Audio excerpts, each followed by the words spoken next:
देखो, जब हम खाना बनाते हैं ना, नॉर्मली पूरी पकौड़े, ब्रेड पकौड़ा कुछ छानने का काम करते हैं, तो क्या होता है कि छानने के क्रम में रिफाइन जो होता है छिटक के हाथों पे आ जाता है। तो जब हाथों पे आता है तो क्या होता है, हाथों में फफोला पड़ जाते हैं और फूल जाता है। फूल के बड़ा ही दर्द देता है, भयानक लगता है। और वो तब तक दर्द रहता है, जख्म रहता है, जलन रहता है, जब तक वो फूट के पूरा बाहर ना निकल जाए। मतलब वो भाप जो होता है पानी बन के बाहर ना निकल जाए। ये पूरे प्रोसेस में 1 सप्ताह 10 दिन लगता है। फिर वहाँ से नया स्किन आता है, रेड स्किन आता है, फिर टिश्यू ग्रो अप करता है, फिर स्किन हील हो जाता है, नॉर्मल हो जाता है। गौर करो ना, तो ये जो छोटी सी बात है हमें जीवन की बहुत बड़ी शिक्षा देता है, बहुत बड़ी शिक्षा देता है। हमारे लाइफ में भी यही होता है। कोई दुख दर्द कष्ट कलेश संताप से आप जूझ रहे हो, उलझ रहे हो, पास्ट के मुसीबत से घिरे हुए हो कि पास्ट में आपको बहुत दुख मिला, वो आपको परेशान करता रहेगा। वो परेशान करता रहेगा, दिमाग में जलन देता रहेगा। वो तब तक जलन देगा जब तक कि आप उसको एकदम फोड़ा की तरह, हाथ में जो फोड़ा हो जाते हैं, एकदम उसको जख्म को माइंड से निकाल के ना फेंक दो। जब वो लोगों की जो बेकार की बातें होती हैं, जख्म होते हैं, दुख दर्द होते हैं, निकाल के बाहर फेंक दोगे ना, तब आप खुद में फील करोगे इतना आप रिलैक्स फील कर रहे हो, इतना आप रिलैक्स फील कर रहे हो। उसको निकाल के फेंक दोगे, तब क्या होगा, जो भी दुख दर्द है, आपका माइंड नया ऑप्शन तलाशेगा, माइंड से नया ऑप्शन निकलेगा। आपका माइंड पॉजिटिविटी की तरफ अग्रसर होगा। जैसे स्किन जल जाता है ना, तो भाप जो होता है बह जाता है, तो वहाँ से आपको नया स्किन निकलता है। इसलिए दुख दर्द कष्ट कलेश संताप बहुत ज़रूरी है जीवन में। दुख दर्द कष्ट कलेश संताप बहुत ज़रूरी है इंसान को ग्रो करने के लिए। क्योंकि जब दुख होता है ना, तो सिर्फ दुख ही दुख नहीं होता है, बहुत सी चीज़ें हम सीखते भी हैं।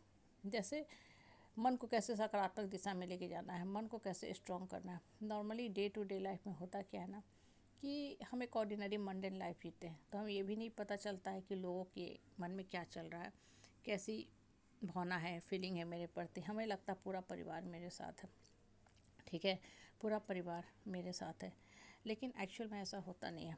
परिवार की पहचान मुसीबत के समय होती है कि कितने लोग आपके साथ खड़े हैं। लेकिन होता क्या है ना, कि हंसी ठहाका लगाना बहुत आसान है। ग्रुप में, महफिल में हंसी ठहाका सबके साथ बैठ के लगाना आसान है। शादी फंक्शन में सच के जाना आसान है, गहने जेवर, सोना चांदी हीरे पहन के। लेकिन एक्चुअल में दुख के समय किसी के पीठ पीछे खड़े होना बहुत बड़ी चीज़ है, जो लोग नहीं कर पाते हैं। लोग सिर्फ शो ऑफ के लिए रिश्ता को इस्तेमाल करते हैं। जैसे खाना होता है ना, तो खाना को हम जब सर्व करते हैं तो बहुत अच्छा से धनिया पत्ता से सजा देते हैं। पुलाव को नॉर्मली ड्राई फ्रूट से सजा देते हैं सुंदर लगने के लिए, या सलाद में थोड़े से अनार डाल देते हैं सुंदरता बढ़ाने के लिए। हमारी लाइफ में भी यही चीज़ होता है। लोग रिश्ता के नाम पे सिर्फ़ और सिर्फ फ़ायदा उठाते हैं, सिर्फ़ और सिर्फ फ़ायदा उठाते हैं। करते क्या है कि जब ज़रूरत होगा तो आपका नाम बेचेंगे कि भाई आप बहुत बड़े आदमी हो चुके हो। क्यों? क्योंकि आपके बच्चे बहुत अच्छी जगह से पढ़ रहे हैं। और जैसे ही मुसीबत आएगी तो पीछे हट जाएंगे। तो ऐसे दोगले रिश्तेदारों से हमेशा दूर रहो, क्योंकि आपकी जीवन आपको खुद चलानी है। दूसरा आदमी आपके जीवन का करता धरता नहीं है। अब आपको कैसे जीवन चलाना है ये आपको खुद सोचना पड़ेगा। जैसे हाथ में जख्म हुआ है, तो जख्म को फूट गया, ठीक है, फेंक दो बाहर, नया स्किन निकलेगा, फिर स्किन सुंदर हो जाएगा। माइंड के साथ भी यही होता है, जितने पास के जख्म हैं सबको निकाल के फेंक दो। जैसे जैसे जैसे जख्म फेंका जाएगा बाहर ना, ठीक है, मन के अंदर से क्या निकलेगा, एक सकारात्मक सोच की ज्वाला फटती है, ठीक है, गंगा फटती है, धारा फटती है। और ये जो सोच होती है ना, यही आपको बढ़ने में मदद करती है, यही आपको आगे लेके जाती है। नॉर्मली हम लोग इस चीज़ों पे ध्यान नहीं दे पाते हैं। इससे लाइफ में ना हमेशा सकारात्मक सोच रखो, आगे बढ़ने के बारे में सोचो, एक ही जगह कभी मत उलझा रहो। नहीं तो होगा क्या कि ये जो जख्म है, दुख दर्द है ना, हमेशा आपको जलन देते रहेंगे और आप नहीं डिसाइड कर पाओगे क्या करना है क्या नहीं करना है।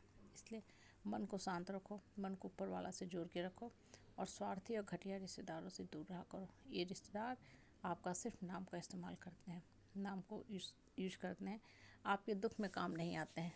तो फिर ऐसे लोगों से जुटने का क्या फ़ायदा है। और मन जो होता है ना, देखो, ऑप्शन तलाशता है। कमी जीवन में कुछ नहीं होती है, कमी इंसान की सोच में होती है। जब सोच सकारात्मक रहेगा ना, सब कुछ यही रहता है, ऑप्शन मिलने लगता है, आपका मन बदल जाता है। लेकिन सोच नकारात्मक रहेगा ना, ऑप्शन होते हुए भी आपको सिर्फ कमियाँ ही कमियाँ दिखेगी। टॉप इंस्टीट्यूट से पढ़ के भी आप कहोगे कि हम कुछ नहीं कर पाए, जॉब नहीं कर पाए, तो भाई गलती आपकी थी, क्योंकि आपकी सोच नकारात्मक है। इसलिए लाइफ को पॉजिटिव दिशा में लेके चलो, अपनी सोच बदलो, जीवन बदलो, जीवन की धारा बदलो।